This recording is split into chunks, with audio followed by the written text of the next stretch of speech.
Olá, eu sou o Maicon, sou aluno do Instituto Federal do Triângulo Mineiro. Vou começar agora com essa videoaula sobre arquitetura e organização de computadores. Nessa primeira aula vamos falar sobre evolução e desempenho de computadores.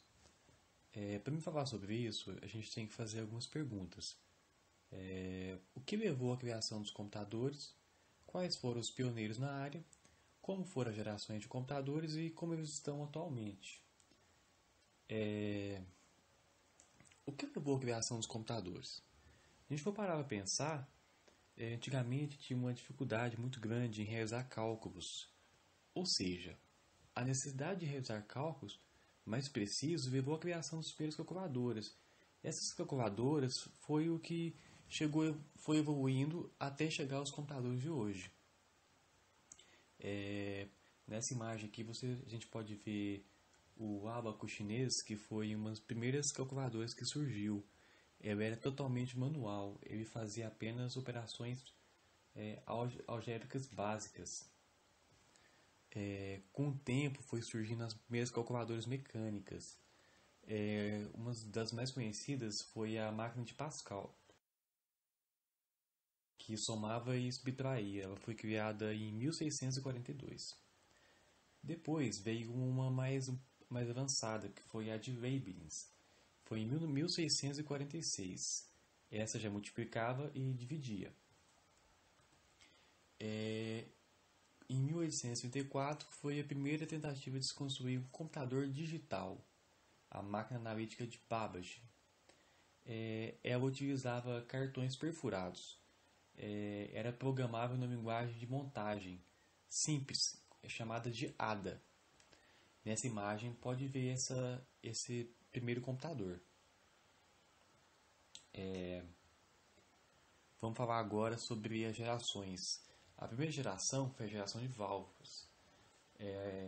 As primeiras válvulas surgiram na década de 40, as primeiras válvulas eletrônicas. E como pode ver nessa imagem aí, a criação do primeiro computador, que foi o ENIAC 1, de 1946 para fins militares.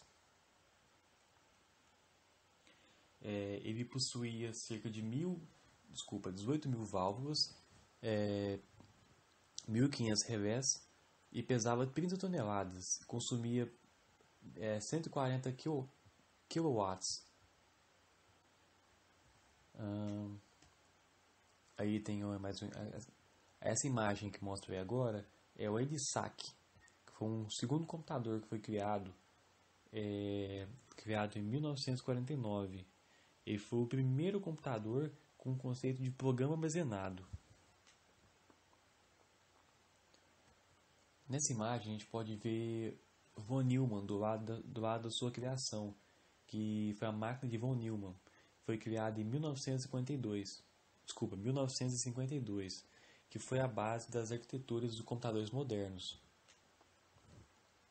Agora vamos falar um pouquinho da segunda geração, que foi a dos transistores. O transistor foi inventado na Bill Labs em 1948. O PDP-1, projetado pela DEC, foi o primeiro mini computador. E ele continha 4.000 palavras, 18 bits e clock de 5 microsegundos. Aí nessa imagem você pode ver a diferença já da geração anterior com a geração de válvula com a geração de transistores. A diferença do tamanho que foi causando os computadores estão ficando cada vez menores com isso. Agora vamos falar um pouquinho mais da terceira geração, que é a dos circuitos integrados. Foi nos anos 60, onde se integrou mais de um transistor no mesmo receptáculo. Aí foi surgindo os primeiros CI, com 8 a 10 transistores por chip. Nessa imagem pode ver a IBM. Em 1964, a IBM lançou o computador 360, que foi o primeiro computador com a ideia de evoluir como família de máquinas. Agora vamos falar da quarta geração. A quarta geração já passa por circuitos VLC, que foi criada em 1971, quando a Intel lançou o primeiro microcomputador comercial, o 4004, que integrava 2.300 transistores e realizava 60.000 cálculos por segundo. Depois, a integração passou para milhões de transistores e com a realização de mais de 5 milhões de cálculos por segundo. Já em 1981, a IBM lançou o primeiro PC no mercado que utilizava o chip 8088 da Intel e foi o computador mais vendido em toda a história. Esse computador da IBM usava o MS-DOS, que era fornecido pela recém-criada na época, era a Microsoft. Nessa imagem aí a gente pode ver o computador que a IBM lançou em 1990, que foi a primeira máquina superescalar, o RS-6000. Essa é a máquina da IBM. Agora vamos falar um pouquinho da como está hoje, como é que chegou nos computadores de hoje, que causou isso foi uma corrida, uma necessidade de sempre buscar mais velocidade, mais performance, menos consumo de energia. Aí a gente tem no cenário duas grandes empresas que disputavam essa corrida. Vou falar dos processadores da Intel e da AMD. Foi um dos processadores que marcaram época no mundo da informática. Em 1993, a Intel começou lançando o Pentium, que utilizava a arquitetura superescalar, com clock de 166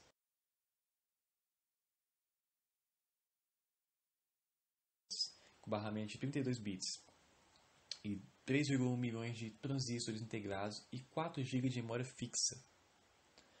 Depois, em 95, a Intel lançou o Pentium Pro com clock de 200 MHz, 64 bits e 5,5 milhões de transistores e 64 GB de memória fixa.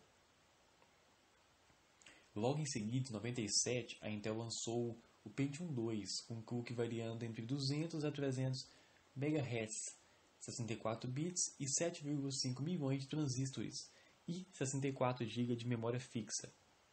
Nos anos 2000, a AMD lançou o Atom, que trabalhava com um clock de frequência superior a 1 GHz, superando o Pentium 3, que foi o que a Intel tinha lançado na época. Em 2001, a Intel veio com o Pentium 4, que trabalhava em torno dos 4 GHz. A Intel e a AMD também lançou na época, disputava pela processadores versões de baixo custo, que na Intel a linha se chamava Celeron e AMD Duron, que disputava lado a lado no mercado, que eram os computadores mais populares. Agora, atualmente, pelo lado da Intel, existem os processadores, da linha Core i, que vai do Core 3 ao Core 7, que atualmente está na sua quarta geração. Já se for comparar com os primeiros processadores, a diferença é gigantesca. E pode-se dizer que essa corrida não para, ela é uma corrida que não tem fim. Sempre vai haver mais estudos para aprimorar, melhorar o consumo, a performance, e é isso que faz a informática evoluir cada vez mais. E bem, nessa primeira aula é isso, é um resumo bem rápido de como foi a história, como começou, e na próxima videoaula a gente vai tentar passar como é que funcionam essas máquinas, que tipo de sistema que usa nessas máquinas. E por enquanto é isso, eu agradeço, obrigado por assistir essa videoaula e até mais.